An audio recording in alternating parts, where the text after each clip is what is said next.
Salut tout le monde et bienvenue sur la chaîne. Aujourd'hui, on va parler d'un sujet qui nous touche tous, l'amour.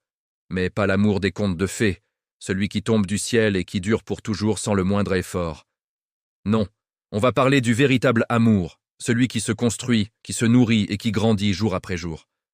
On a tous grandi avec cette image de l'amour-passion, du coup de foudre qui résout tout. Les films, les chansons, les livres nous vendent ce rêve d'une rencontre parfaite, qui débouche sur une vie parfaite.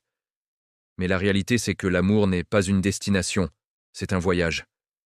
Et comme tout voyage, il y a des hauts, des bas, des détours, et des moments où il faut faire des efforts pour avancer. Penser que l'amour est un acquis est l'une des plus grandes erreurs que l'on puisse faire dans une relation. C'est comme planter une fleur et s'attendre à ce qu'elle reste magnifique pour toujours sans jamais l'arroser. Ça ne marche pas comme ça. L'amour a besoin d'attention, de soins et d'engagement constant. Alors, concrètement, comment on fait pour construire cet amour au quotidien? Ça commence par les petites choses. Un bonjour le matin avec un vrai sourire. Un message dans la journée juste pour dire qu'on pense à l'autre. Un compliment sincère sur une nouvelle coiffure ou une réussite au travail. Ces petites attentions, qui peuvent te sembler insignifiantes, sont en fait les briques qui construisent la solidité de votre relation. Elles disent à l'autre « Je te vois, tu comptes pour moi, je suis présent ». La communication est une autre pierre angulaire. Et quand je dis communication, je ne parle pas juste de décider qui fait les courses.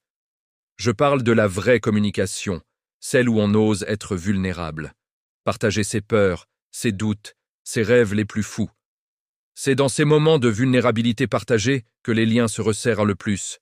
C'est dire à l'autre « Voici qui je suis, avec mes forces et mes faiblesses, et j'ai confiance en toi pour accueillir tout ça. » Écouter est tout aussi important que parler. Et je veux dire écouter pour comprendre, pas pour répondre. Souvent, on écoute en préparant déjà notre argumentaire.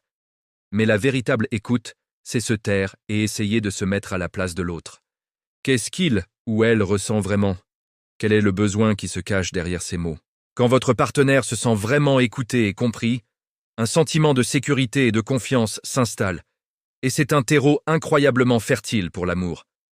Un autre aspect crucial, c'est de continuer à créer des souvenirs ensemble. La routine peut être un véritable tue-l'amour. On s'installe, on regarde les mêmes séries, on va dans les mêmes restaurants, et la flamme commence à vaciller. Il est vital de casser cette routine.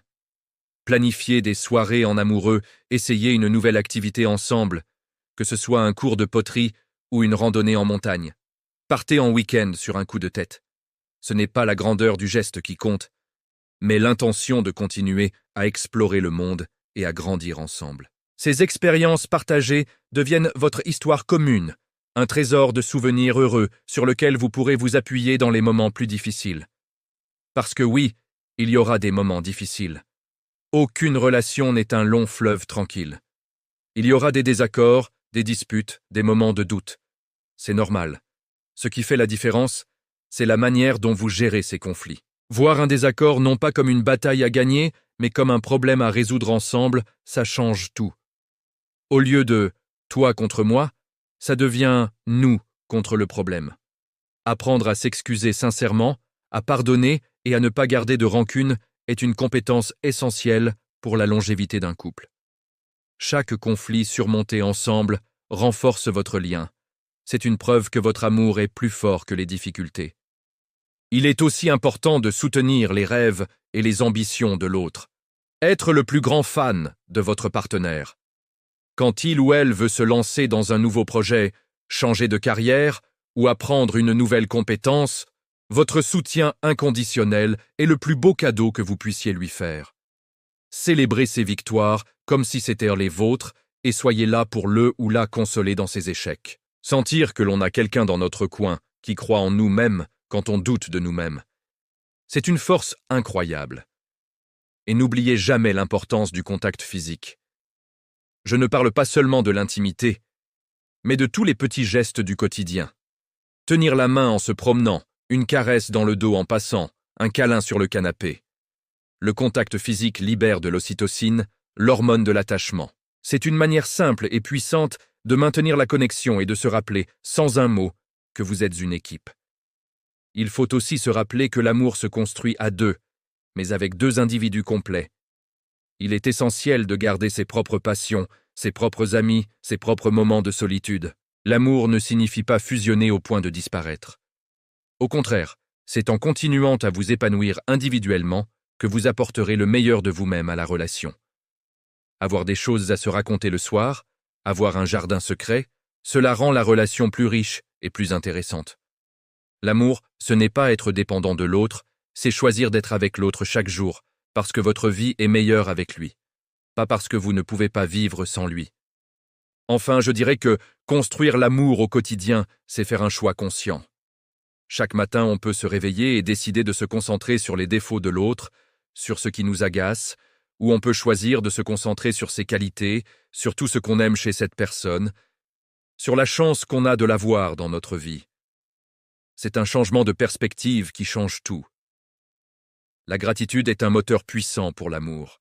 Prenez le temps, régulièrement, de dire à votre partenaire pourquoi vous l'aimez, pourquoi vous êtes reconnaissant de l'avoir. L'amour n'est pas un miracle, c'est un artisanat. Ça demande de la patience, de la dextérité, des outils et beaucoup de pratique. Parfois, on rate une pièce, on doit recommencer, on apprend de nos erreurs. Mais le résultat, cette construction solide et magnifique que vous bâtissez ensemble, vaut tous les efforts du monde. C'est un refuge, une source de joie et de force qui vous portera tout au long de votre vie. Alors la prochaine fois que vous regarderez votre partenaire, rappelez-vous que cet amour que vous partagez est une œuvre en cours, et que chaque jour, par vos gestes, vos paroles et vos intentions, vous avez le pouvoir d'y ajouter une nouvelle pierre, de le rendre plus fort, plus beau et plus résilient. C'est tout pour aujourd'hui. J'espère que cette réflexion vous a plu et vous inspirera dans votre propre vie amoureuse. N'hésitez pas à partager vos propres astuces pour construire l'amour au quotidien dans les commentaires, j'adorerais vous lire. Si vous avez aimé la vidéo, pensez à laisser un pouce bleu, ça aide énormément la chaîne. Et bien sûr, abonnez-vous pour ne pas manquer les prochaines. Merci d'avoir regardé, prenez soin de vous et de ceux que vous aimez. À très bientôt.